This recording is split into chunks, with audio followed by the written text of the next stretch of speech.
믿음으로 세상을 이깁시다 라는 주제로 말씀을 전하고자 합니다. 첫 번째, 이스라엘은 하나님의 언약을 믿지 못했습니다. 이스라엘이 출애굽한 이후에 광야에서 살아가는 그의 삶은 유목 생활이었습니다. 40년간 하나님이 주시는 만나와 메추라기로 광야에서 살아왔습니다. 그리고 이제 가나안에 입성하게 되었습니다. 이스라엘이 가나안에 와서 이제 길갈에 진을 치고 그곳에서 유월절을 보낸 후에 그 땅의 소산물을 먹은 다음 날 만나가 그쳤다 합니다.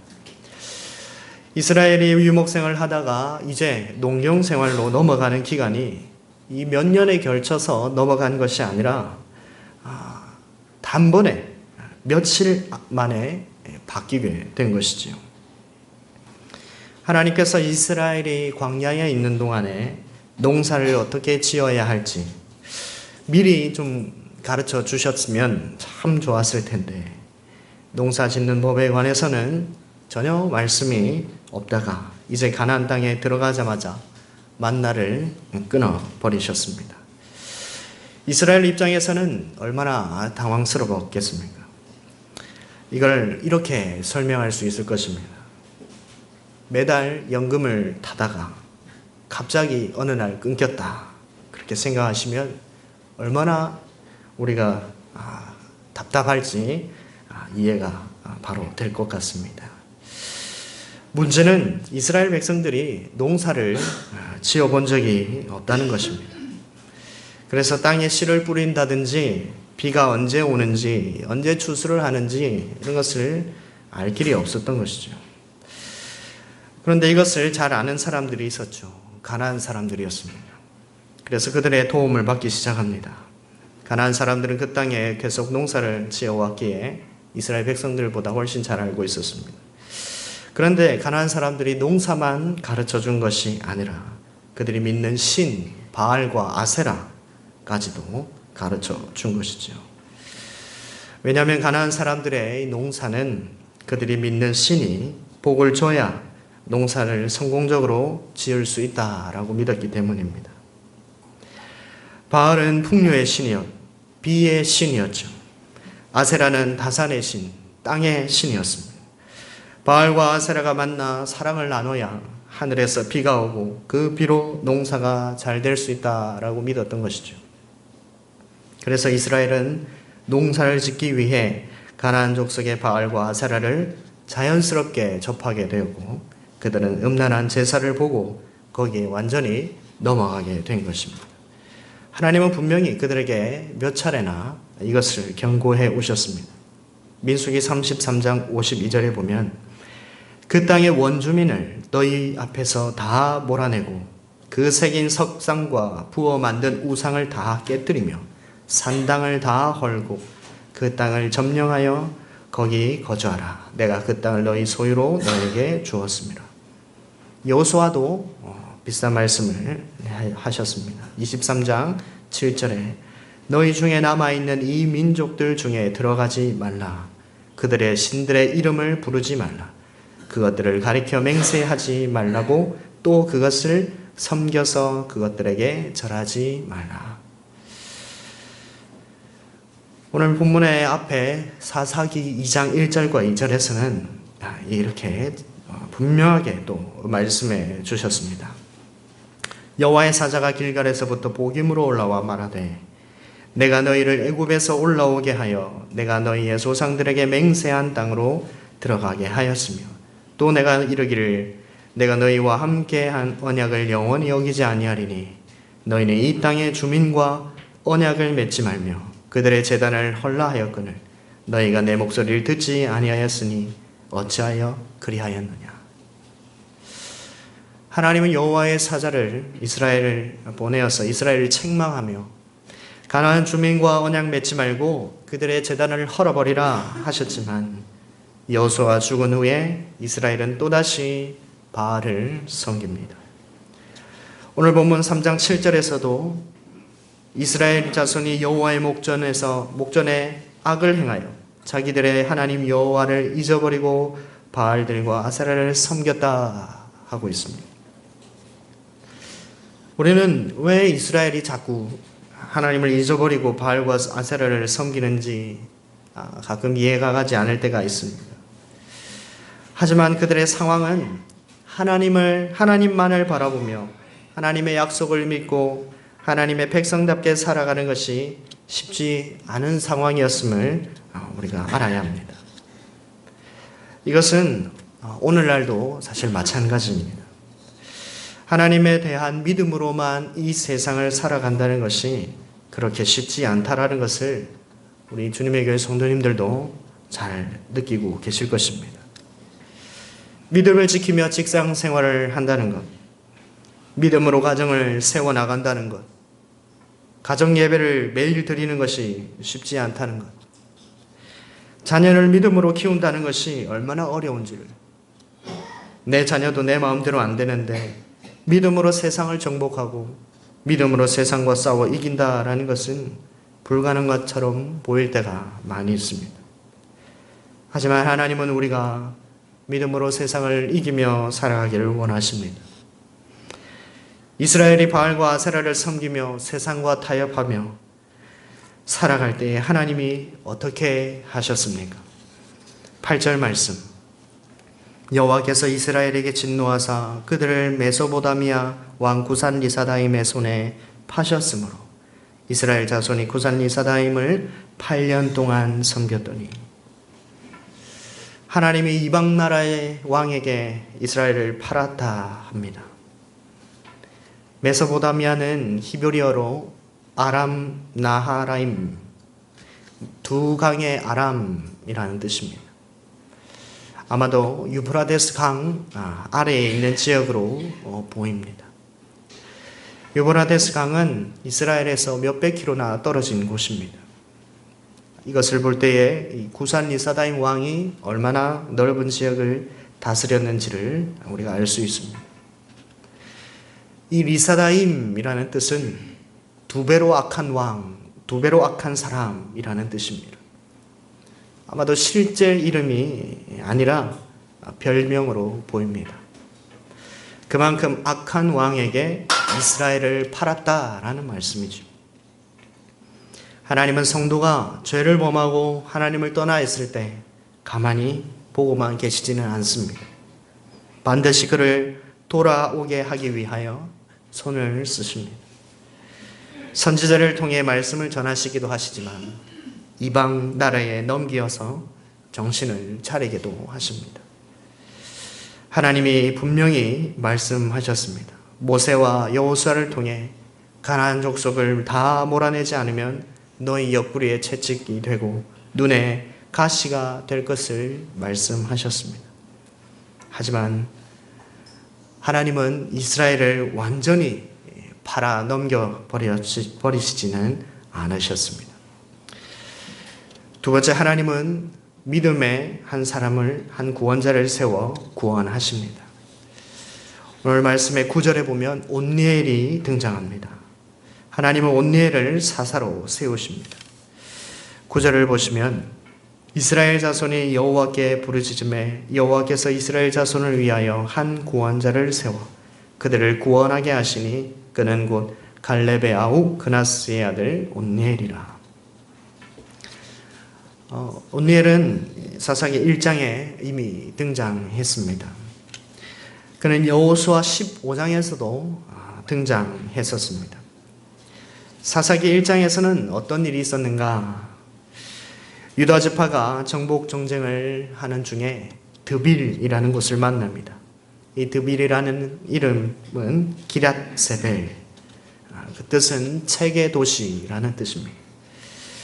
헤브론 밑으로 약 서남쪽으로 13km 떨어진 곳인데, 이 드빌이라는 곳을 정복할 때 갈렙이 이렇게 말합니다. 1장 12절에 갈렙이 말하기를 기랏세벨을 쳐서 그것을 점령하는 자에게는 내 딸 악사를 아내로 주리라. 고대에는 큰 일을 해내는 자에게 자기의 딸과 혼인시키는 경우가 많이 있었습니다. 우리가 또 알고 있는 사울도 골리앗을 이기는 자에게 자기의 딸을 주겠다라고 했던 적이 있었죠. 그런데 이 기럇세벨을 누가 점령하느냐? 바로 온니엘이 점령합니다. 오늘 본문을 보면 온니엘을 이렇게 소개하고 있습니다. 갈렙의 아우 그나스의 아들. 갈렙은 어떤 사람입니까? 우리가 잘 알고 있듯이 이스라엘이 광야에 있는 동안에 바란 광야에서 12명의 지파 대표를 뽑아 가나안을 정탐하게 했을 때에 믿음으로 그 땅을 취할 수 있다라고 보고한 2명 중에 한 사람입니다.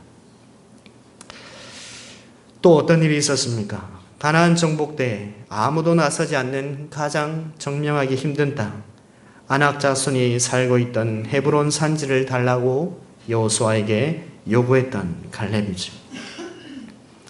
하나님이 함께 하시면 모든 땅을 정복할 수 있다라는 믿음의 사람 갈렙이었습니다. 그런데 이 갈렙은 그나스 같은 말인데 그 출신이었습니다. 그나스는 야곱의 형이었던 에서의 자손입니다. 그래서 그나스 족속의 사람이었던 것이죠. 야곱의 12지파에 언제 어떻게 들어왔는지 그것은 알 수 없지만 바란 광야 가데스 바네아의 12명의 대표를 뽑을 때에 유다의 대표로 갈렙이 뽑혔던 것을 보면 그의 믿음이 남달랐던 것으로 보입니다. 갈렙의 아우 이름이 그나스였습니다. 그나스의 아들 온니엘입니다. 가나안 정복 전쟁에서 많은 지파들이 그 땅 거민을 쫓아내지 못했다라고 사사기는 밝히고 있습니다. 그 이유가 무엇인가 보면 그 땅에 있던 사람들의 키, 군사력, 철병거 때문에 그들과 싸우기를 두려워했습니다. 아니 하나님이 그들과 함께 하시는 것을 믿음으로 이 전쟁으로 그 땅을 차지할 수 있었음에도 불구하고 하나님을 믿지 못하고 그 거민들을 보고 두려웠기 때문에 결국 그들의 땅에 함께 그냥 살게 되는 결과가 났던 것이죠. 결국 하나님을 믿지 못한 결과였습니다. 그렇다면 갈렙은 왜 드비를 차지하는 사람에게 자기의 딸을 준다고 했을까? 그 땅을 점령한다라는 말은 하나님을 전적으로 믿는다라는 것을 의미하기 때문입니다. 자신도 가나안을 정탐했을 때에 믿음으로 그 땅을 차지할 수 있었다라고 말했었고, 아낙 자손이 있는 헤브론도 하나님이 함께 하시면 반드시 점령할 수 있다라는 믿음이 있었습니다. 그래서 갈렙은 자신과 같은 믿음을 가진 사람에게 자기의 딸을 주고 싶었던 것이죠. 아무도 나서지 않던 그때에 온니엘이 나서서 그 땅을 점령합니다. 그리고 갈렙의 사위가 됩니다. 온니엘의 이야기는 여기서 그치지 않습니다. 이스라엘의 하나님을 잊어버리고 바알과 아세라를 섬기는 죄를 범할 때 하나님께서 징계하셔서 메소포타미아 왕 구산 리사다임에 이스라엘을 넘기셨죠. 이스라엘은 8년간 괴로움의 시간을 보내고 하나님께 부르짖게 되고 하나님은 한 사사를 세워주셨습니다. 하나님은 이스라엘에 하나님을 신뢰하는 믿음의 한 사람을 기억하고 계셨습니다. 온니엘을 사사로 세워주십니다. 온니엘이 사사가 되어야 되겠다 결심해서 사사가 된 건 아닙니다. 하나님께서 그의 영을 온니엘에게 부어주셨기 때문에 그가 사사가 되었던 것이죠. 그리고 메소포타미아 왕 구산 리사다임과 싸워 이기게 하셨고 이스라엘을 구원하게 하셨습니다. 사랑하는 성도 여러분, 하나님은 이스라엘의 하나님의 약속을 믿음으로 가나안의 모든 거민을 다 몰아내기를 원하셨습니다. 하지만 그들은 하나님을 믿지 못했고 눈에 보이는 가나안 거민들의 덩치와 군사력을 보고 철병거를 보고 두려워 그들을 몰아내지 못했습니다. 결국 가나안 족속 가운데 함께 살아가게 되었는데 하나님의 말씀대로 가나안 거민은 이스라엘의 가시와 채찍이 되어 계속해서 괴롭힘을 당하게 됩니다. 그 땅의 주민과 언약을 맺지 말고 제단을 헐라 하셨지만 그렇게 하지 못했습니다. 이스라엘은 바알과 아세라를 섬기기 시작했습니다. 우리가 사는 세상에서도 우리의 상황과 환경은 우리가 신앙생활하는 것을 가만히 두지 않습니다. 사탄은 언제나 우리가 믿음에서 떨어져 하나님을 떠나고 죄를 짓도록 우리를 유혹합니다. 먹고 사는 문제가 걸리면 당연히 신앙을 포기하고 잠시 미루는 것이 맞다라고 속입니다. 신앙이 밥 먹여주냐고 말하는 사탄의 속임수에 속아 일단 돈을 벌어야 한다라고 설득합니다. 이 세상 사람들이 추구하는 돈과 권력, 풍요와 다산. 다산은 농경사회에서 군사력과 노동력을 의미합니다. 그래서 바알과 아세라를 섬기도록 유혹하죠.